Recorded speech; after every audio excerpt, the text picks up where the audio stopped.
আজকে চলে গেছিলাম শিবের মাথায় জল ঢালতে। তোমরা অনেকেই জানো যে শ্রাবণ মাসের প্রথম সোমবার কিন্তু পড়েই গেছে, তাই এইবার ঠিক করেছি শ্রাবণ মাসের প্রত্যেকটা সোমবার উপোস থাকবো এবং ঠাকুরের পুজো দেবো।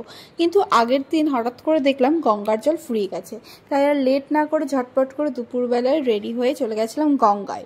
গঙ্গা থেকে জল ভরতে যাবো, ওই জন্য 3টে বোতল নিয়ে নিয়েছি। আর কি করা যাবে, যেতে তো হবেই।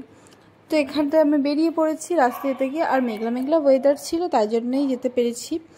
আর এখানে রাস্তাটা দেখো কি অবস্থা, মেঘলা ওয়েদার, বৃষ্টি বৃষ্টি পড়ছিল হালকা হালকা। আমি তো ভেবেছিলাম গঙ্গার জল ভীষণ বেড়েছে, সত্যিই বেড়েছে গঙ্গার জল, কিন্তু আমার এক্সপেকটেশনের বেশি ছিল যে এত পরিমাণে বৃষ্টি। আমি তো ভেবেছিলাম পুরো রাস্তা অবধি চলে যাবে, কিন্তু দেখলাম অতও বাড়েনি।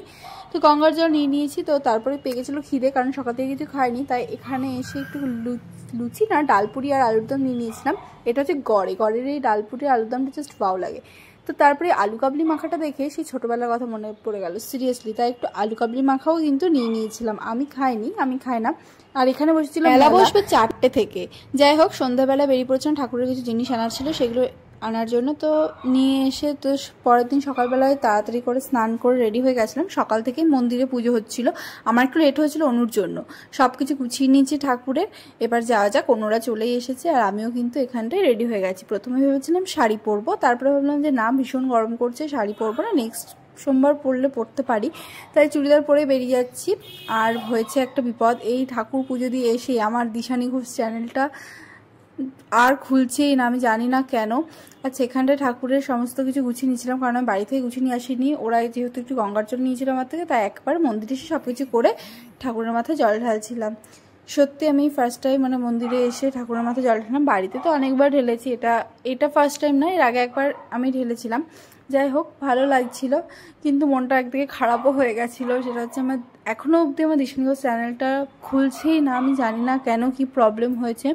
জানি আমি দিশা ঘোষও, তোমরা আমাকে অনেক ভালোবাসা দেবে এবং আমার চ্যানেলটা দিশানি ঘোষের থেকে আরও গ্রো হবে। যাই হোক, ওসব কথা ভুলে গেছি। বেশি জিনিস নিয়ে না আমি বেশিক্ষণ ভাবতে পারি না, আমি জানি না কেন। একটা জিনিস নিয়ে অনেকক্ষণ ধরে ভাবা আমার পক্ষে পসিবল না। সব কিছু ভুলে যে ঠিক আছে চলো, কিছু হবে না। তো এখানে আমি ঠাকুরের কটা ফটো তুলে নিচ্ছিলাম, আর এখানেও একটু জল ঢেলে নিচ্ছিলাম, কারণ আমি তো জানতাম না কি কি নিয়ম আছে কি না। তাও যতটুকু পেরেছি করেছি। পরে নেক্সট থেকে আমি ভালো করে করার চেষ্টা করব। যদি কোনো ভুল হয়ে থাকে, তোমরা যদি দেখো আমার ভিডিওতে যদি কোনো ভুল হয়েছে, তাহলে অবশ্যই আমাকে বলো, আমি নেক্সট দিন থেকে সেটা করব না। আর এখানে আমি একটু পুজো দিয়ে নিচ্ছিলাম। আর তোমরা ভাববে পুজো দিতে গিয়ে এত ভিডিও করার কি আছে, ভিডিওটা আমি করিনি, ভিডিওটা করেছে তৃষা, ওই করে দিয়েছিল, আমি কিন্তু পুজো দিচ্ছিলাম। পরে দেখলাম যে ও হচ্ছে ভিডিওগুলো করেছে। যাই হোক, কিন্তু ফটোটা আমি নিজেই তুলেছি, এটা তোমার ফটোটা আমি ওকে তুলে দিতে। তাহলে তোমরা কে কে শ্রাবণ মাসে প্রথম সোমবার শিবের মাথায় জল ঢাললে অবশ্যই কিন্তু কমেন্ট করে জানিও। আর যারা যারা আমার ভিডিও প্রথম দেখছো তারা অবশ্যই আমাকে ফলো করে দিও, আর যারা ইউটিউব থেকে দেখছো তারা কিন্তু অবশ্যই আমাকে সাবস্ক্রাইব করে দিও। সবাই ভালো থেকো, সুস্থ থেকো, আর সবাই একটু প্রে করো যাতে আমার দিশানি ঘোষ চ্যানেলটা আবার আমি ফিরে পাই। Thank you so much.